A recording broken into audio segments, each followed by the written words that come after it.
Hello everyone, কেমন আছেন সবাই? আশা করি সকলেই খুব ভালো আছেন আর আমরাও খুব ভালো আছি।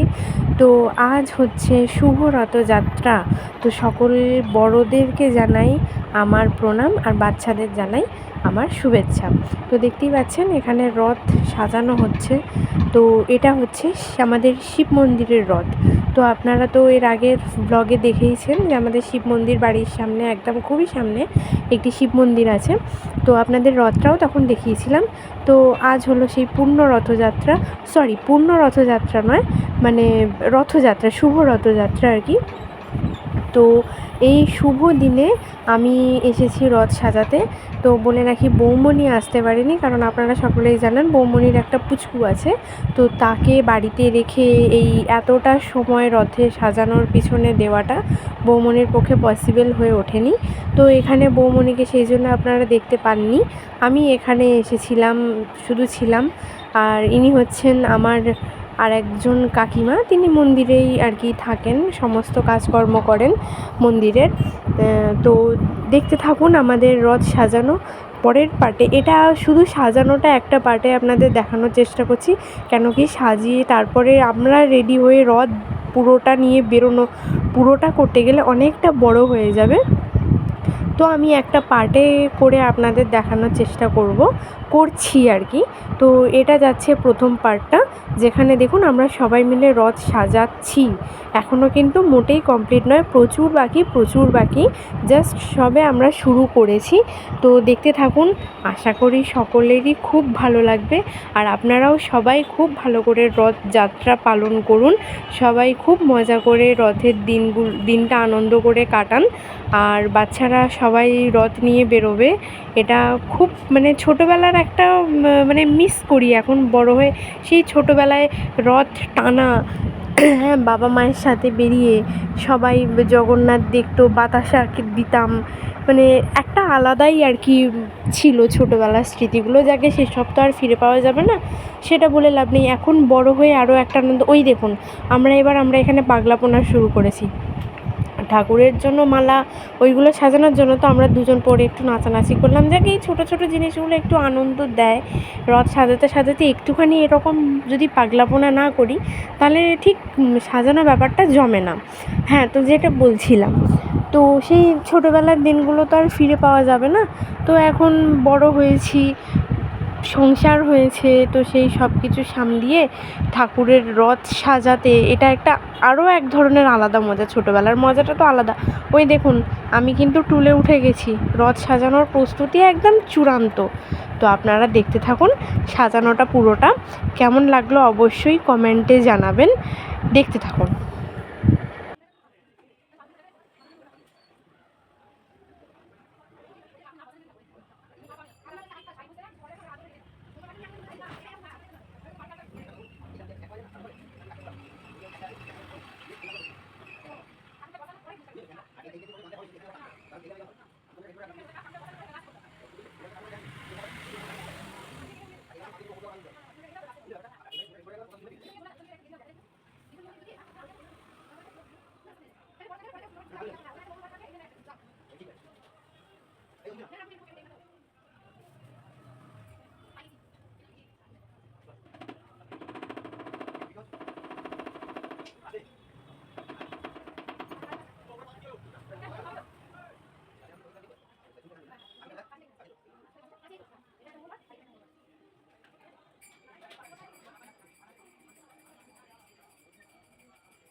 তো দেখতেই পাচ্ছেন রথ সাজানো একদম শেষের পর্যায়েতে, সেরকম বিশেষ আর কিছু বাকি নেই। তো লাস্ট ফিনিশিং টাচ দিচ্ছি। আর ওদিকে আকাশও বড্ড কালো করে এসেছে, ঝমঝম করে বৃষ্টি নামলো বলে। তো মনের ভেতর একটা ভয়ও হচ্ছে যে কি করা যায়, রথ ঠিকঠাকভাবে বেরোবে কি না, এটা ভগবানের উপর এখন আমরা ছেড়ে দিয়েছি যে জগন্নাথ দেব কীভাবে যেতে চান, বৃষ্টির মধ্যে ভিজে ভিজে নাকি রোদের মধ্যে। দেখা যাক, বৃষ্টি যদি হতেই হয় বাবা, এই মানে যে সময় মেঘ করে আছে সেই সময়টা হয়ে গেলেই ভালো। কেন কি সবাই রথের সাথে বেরোবে, একটা আলাদাই আনন্দ। সেই সময় যদি বৃষ্টি হয় পুরোটাই একটা মাসাকার হয়ে যায়। তো যাই হোক, আপনারা দেখুন একদম শেষ পর্যন্ত। আর আমাদের রথ সাজানো দেখে আপনারা কমেন্ট করে জানান যে আরও কীরকমভাবে সাজালে রথটা আরও বেশি সুন্দর লাগবে। আশা করি আপনারা কমেন্টে আমাদেরকে সেটা জানাবেন। দেখছেন তো আমি হাঁপিয়ে গেছি, একবার বসছি একবার উঠছি, এই করে করে মোটামুটি একটা রথকে একটা সুন্দর জায়গায় আনার চেষ্টা করেছি। হ্যাঁ, আর যেটা বললাম, আর কি সুন্দরভাবে সাজানো যায় সেটা কিন্তু অবশ্যই কমেন্ট করে আমাদের সাথে শেয়ার করবেন।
তো রথযাত্রা সকলের খুব ভালো কাটুক।